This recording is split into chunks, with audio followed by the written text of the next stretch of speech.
Today is Wednesday, September 10th. We're talking about how the war in the Middle East may have expanded with an unprecedented attack. Also, new health recommendations for American children that are being called historic, and why experts think a growing number of American high schoolers don't have basic reading and math skills. And hint, it's not just the pandemic. Plus, data showing the job market might be struggling more than we thought. Apple's latest reveals, including the skinniest iPhone ever, and the newest Girl Scout cookie inspired by ice cream. Those stories and even more news coming up. Welcome to The Newsworthy. All the day's news in around 10 minutes. Fast, fair, fun, and on the go. I'm Erica Mandy. Thanks so much for being here. You ready? Let's do this. This week, Israel launched an airstrike over the capital of Qatar, taking the war to another American ally. Senior Hamas officials were having a meeting there, and they were the target. The strike came after Hamas claimed responsibility for a shooting in Jerusalem earlier this week that killed 6 Israelis. Well, the terror group says their leaders in Qatar all survived, but some people affiliated with the group were killed. And now Israel is dealing with the diplomatic fallout. Qatari officials called it a blatant violation of all international laws and norms and said their country has a right to respond, though at this point it's not clear how they might do that. The UK, France, Saudi Arabia, Turkey, Egypt, and others also condemned Israel's action. President Trump wrote on Truth Social that he feels badly about the location of the attack, since Qatar is, as he put it, bravely taking risks with us to broker peace. But he also said eliminating Hamas was a worthy goal. Qatar's prime minister says the U.S. warned his government an attack was coming 10 minutes after it already happened. At this point, it's not clear what this all means for the future of ceasefire talks, since Qatar has been a key mediator. But for now, Israel is going ahead with an expanded military operation in Gaza. Just yesterday, Palestinians in Gaza City were ordered to evacuate. To be continued. In South Asia, Nepal is now dealing with some of the worst unrest in decades. Yesterday, crowds set fire to the parliament and Supreme Court in the country's capital. Other government buildings and political leaders' homes were also attacked all around the country, as well as hotels and airports. And during the chaos, 900 inmates managed to escape from 2 prisons. The unrest started when the government tried to ban social media platforms. The ban was actually lifted on Monday, but by then, protests had grown into a mass movement that quickly turned violent. 22 anti-corruption protesters died in clashes with police, and at that point, some protesters went on a rampage. Nepal's minister stepped down, along with 4 cabinet ministers. Now it's not clear who will replace him or exactly what's going to happen next, especially since protesters haven't spelled out any demands.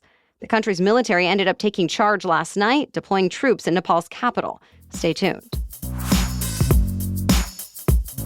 Back in the U.S., the Supreme Court sided with the Trump administration, this time letting the president freeze $4 billion in foreign aid. For now, the order is temporary and will just be withheld while the High Court keeps considering the broader case to decide whether Trump has the authority to claw back money lawmakers already approved. The White House says yes, since it impacts foreign policy. Challengers say no, not without going through Congress first. But it's under a deadline, since at least some of the billions of dollars are set to expire at the end of the month. So expect to hear about this again soon. By the way, the Supreme Court also decided to take up the centerpiece of President Trump's economic agenda. We're talking about tariffs.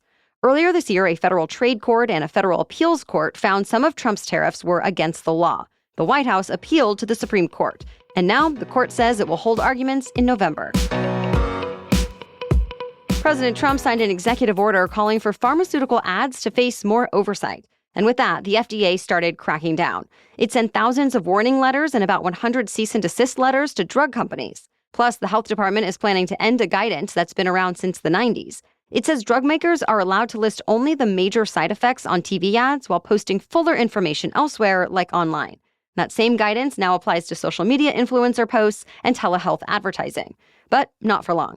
Health Secretary Robert F. Kennedy Jr. has long criticized drug advertising, saying the ads have hooked Americans on prescription drugs and have made media beholden to drug makers.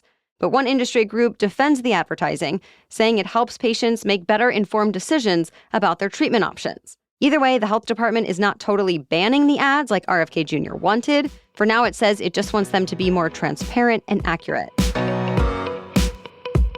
Robert F. Kennedy Jr. released the government's strategy to, as he puts it, make America healthy again, aka MAHA.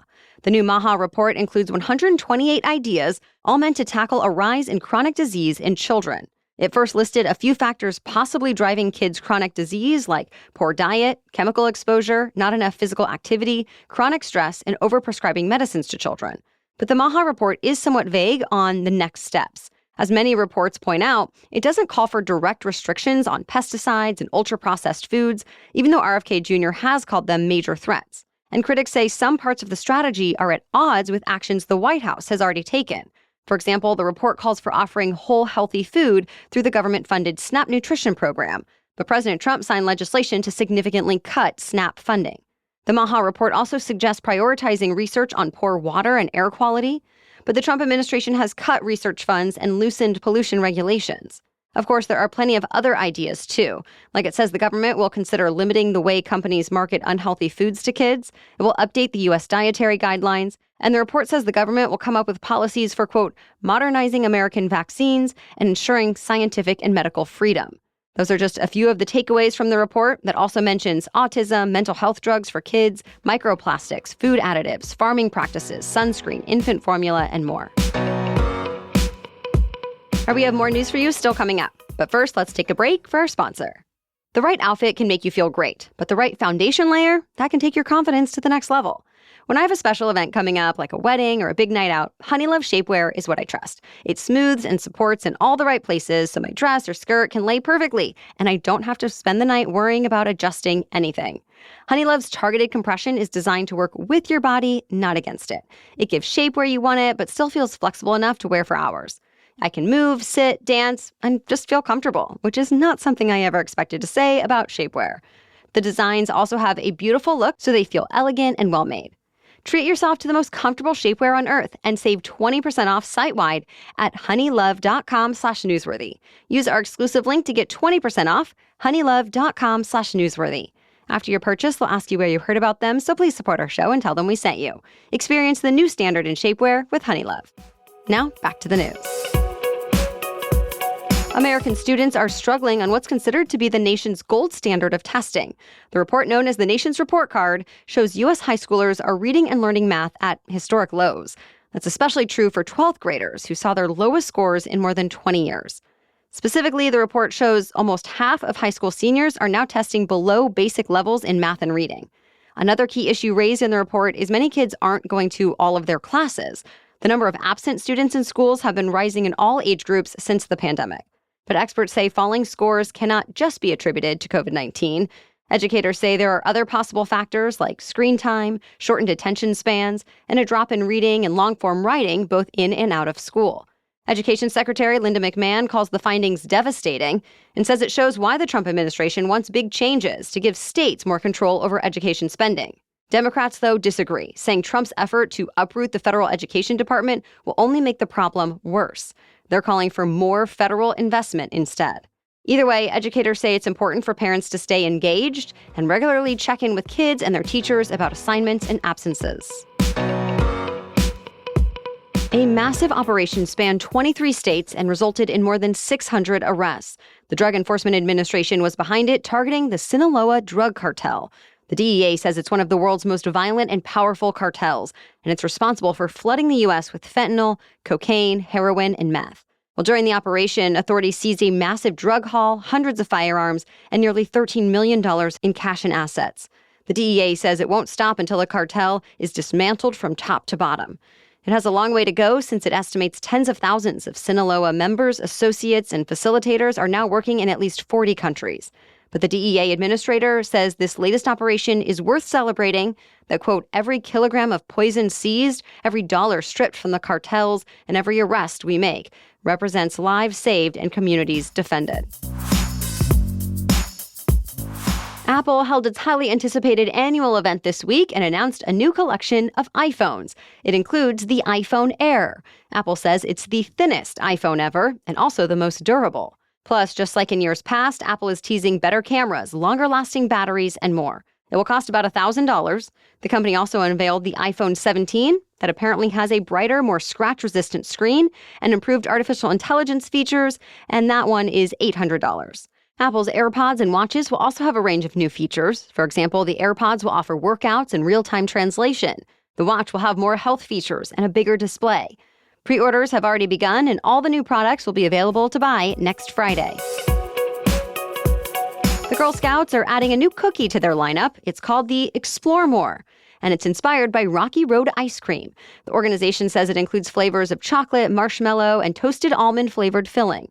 Explore Mores will be available to buy nationwide during the next cookie season that runs from January to April 2026. Of course, fan favorites like Thin Mints and Samoas will also be making their return. And as always, proceeds from each box stay with local troops and councils to fund programs, experiences, and learnings throughout the year. Well, that's it for the main news today, so now it's time for Work Wednesday, when we break down one interesting career or work-related news story every Wednesday. But first, a quick break for our sponsor. Lunch and dinner at home don't have to be boring or a big time-consuming project that you have to plan days in advance. With Cook Unity, I can enjoy chef-crafted meals where the chefs hand-pick their ingredients to get the freshest seasonal flavors. And yet, I don't even have to leave my house or spend much time at all. Meals are delivered fully cooked, so I just heat up in as little as 5 minutes. Quinoa-crusted salmon, a Moroccan chickpea and feta bowl, and a Mediterranean shrimp grain bowl are just a few of the examples of dinners and lunches I never would have made on my own, but I really enjoyed and could feel great about eating. Who knew I could get that much variety in flavors and nutrition in just a regular work week? There's no shopping, no cooking, no cleanup. Just heat up in minutes and enjoy a meal that balances flavor and nutrition and frees up my time. Fuel your day with the freshest, best-tasting meal delivery made by award-winning chefs. Go to cookunity.com/newsworthyfree or enter the code newsworthyfree before checkout for free premium meals for life. That's free premium meals for life by using the code newsworthyfree or going to cookunity.com/newsworthyfree. Okay, now back to Work Wednesday. So it turns out American employers are adding far fewer jobs than originally reported. The U.S. Labor Department put out revised statistics yesterday that show the economy likely added close to 1 million fewer jobs in 2024 and early 2025 than first tallied. That's the largest such revision ever recorded. The update is actually a routine step for the Bureau of Labor Statistics, aka the BLS. Every year it checks its monthly jobs numbers that come from a sampling of employers, and it compares them to much more complete data from state tax records. This time, the Trump administration is raising concerns the number crunchers could be politically motivated.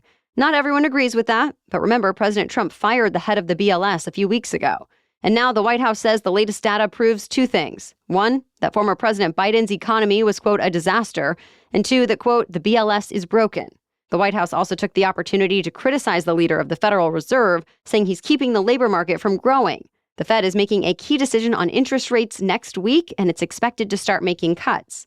Well, speaking of the Fed, President Trump is still trying to fire Federal Reserve Governor Lisa Cook over mortgage fraud allegations. But yesterday, a judge blocked him from doing so, at least while she's fighting her removal. So she'll join other governors and Fed bank presidents who will be voting next week. Stay tuned.